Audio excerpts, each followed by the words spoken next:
Salam alaikum Azul, bonsoir. Le gouvernement communique, le ministre de la Justice communique. Pour nous dire quoi? Pour nous dire ceci, je cite. Les sanctions pénales prévues en la matière sont énoncées dans les articles 294 à 313 de la loi organique portant régime électoral qui prévoit des peines d'emprisonnement allant jusqu'à 20 ans. Peine d'emprisonnement allant jusqu'à 20 ans, notamment pour les actes de destruction ou d'enlèvement d'urnes, d'atteinte au déroulement du scrutin et trouble aux opérations de vote. Fin de citation. On nous dit donc en substance, et on nous le répète en boucle, que quiconque détruit ou enlève les urnes dans les bureaux de vote, des urnes dans les bureaux de vote, et quiconque tente d'empêcher ou de troubler la tenue des élections sera passible d'une condamnation à 20 ans de prison. Cette très lourde peine a été prévue par la dernière loi électorale, celle de mars 2021, et rappelons que lors des dernières élections, les présidentielles du 12 décembre et le référendum constitutionnel du 1er novembre, toute l'Algérie avait massivement boycotté ces élections. Non pas seulement boudé les élections, comme cela se faisait d'habitude depuis très longtemps, mais boycotté très activement à l'ombre du Hirak. Mais en Kabylie, la désobéissance civile a été observée à son maximum, puisque non seulement les électeurs de cette région ont massivement boycotté, mais ils ont poussé le militantisme, j'assume ce que je dis, jusqu'à empêcher la tenue des élections.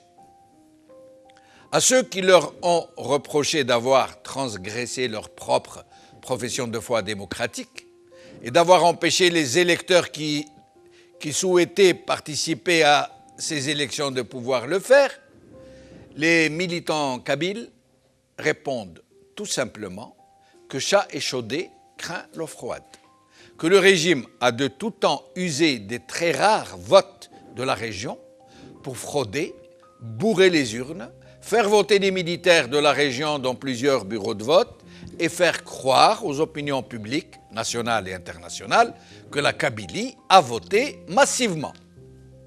Et donc, disent ces électeurs kabyles, il a été décidé massivement, à l'unanimité, de ne pas permettre au régime, à la mafiocratie, de contourner le boycott par la fraude et le bourrage, et que le seul moyen d'y parvenir est d'empêcher le vote scélérat de se tenir. Une stratégie très simple, pas de vote organisé par une mafiocratie que le peuple algérien cherche à chasser de sa vie. Et cette attitude qui a distingué la tenue des deux scrutins, présidentiels et constitutionnels, a été très fortement observée dans toute la Kabylie, au point où les résultats pour les présidentielles ont été de 0,4%, 0,4% à Tizi Ouzou et de 0,18% à Bjeïa. C'est dire ce qu'est l'engagement et le militantisme dans cette région. Mais pour le régime, cette attitude s'apparentait à une dangereuse rébellion. Un très mauvais exemple qu'il fallait éradiquer à tout prix pour éviter qu'il ne fasse tache d'huile dans les autres régions du pays. Alors, qu'à cela ne tienne, la loi électorale de 2016, dont les dispositions pénales ne prévoyaient pas ce genre de situation, a été mise à la corbeille et remplacée illico presto par une nouvelle loi, la loi électorale de mars 2021. Et là, deux nouvelles dispositions. L'article 197 et 198. Je vais vous les lire. Article 297. Quiconque aura détruit l'urne à l'occasion d'un scrutin est passible de l'emprisonnement de 5 à 10 ans de prison et d'une amende de 100 000 à 500 000 dinars.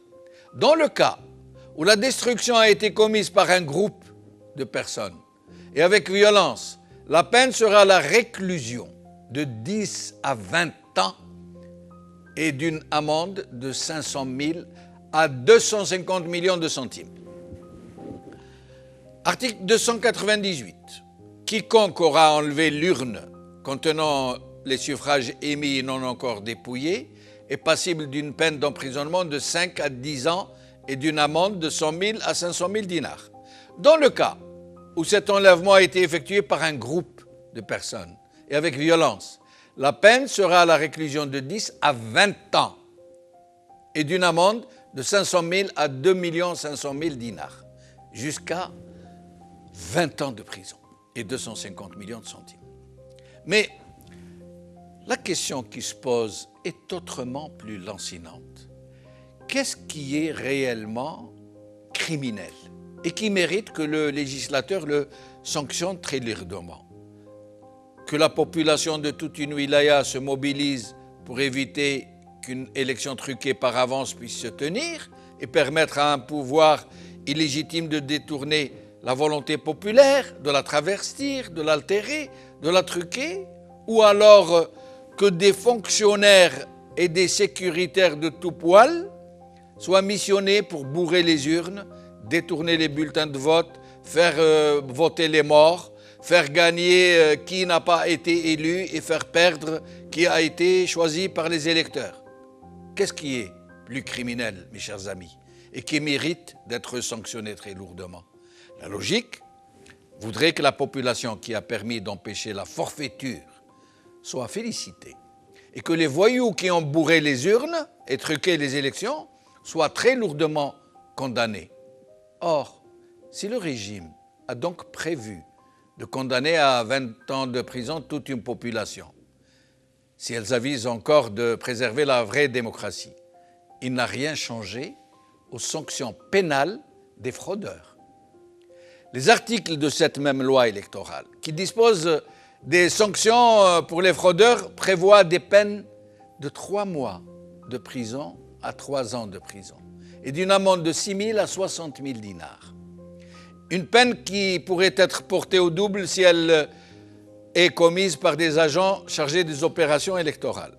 L'autre question qui se pose est pourquoi le régime n'a-t-il pas prévu une peine de 20 ans de prison pour le fraudeur?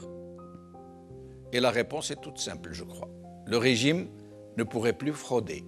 Donc, pas folle la guêpe.